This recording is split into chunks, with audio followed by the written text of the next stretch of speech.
Baru-baru ini Gaga Muhammad menyampaikan bela sungkawa atas meninggalnya Laura sang mantan kekasih. Saat menyampaikan bela sungkawa, Gaga malah mendapat sejumlah kritikan dari netizen.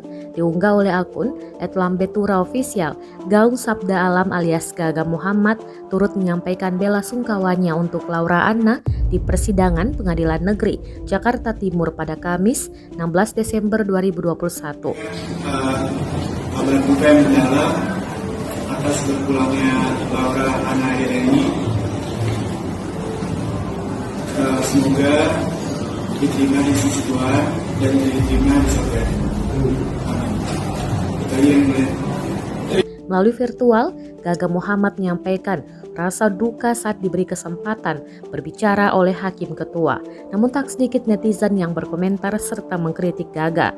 Sementara itu sidang hari itu ditunda karena kuasa hukum Gaga Muhammad, Fahmi Bahmid, meminta kepada majelis hakim untuk menghadirkan saksi tambahan dari dokter visum yang memeriksa Laura Anna pertama kali pasca kecelakaan pada 8 Desember 2019. Selain itu, Fahmi Bahmid juga meminta kepada hakim untuk dihadirkan Gaga di persidangan secara langsung supaya jelas apa yang disampaikannya. Dengan begitu, majelis hakim menunda persidangan hari itu dan akan dilanjutkan pada 21 Desember 2021. Saat ini, Gaga Muhammad sedang ditahan di rutan Satlantas Polres Metro Jakarta Timur.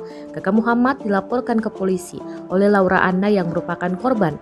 Kasus tersebut dilimpahkan ke Kejaksaan Negeri Jakarta Timur oleh polisi pada 21 Oktober 2021.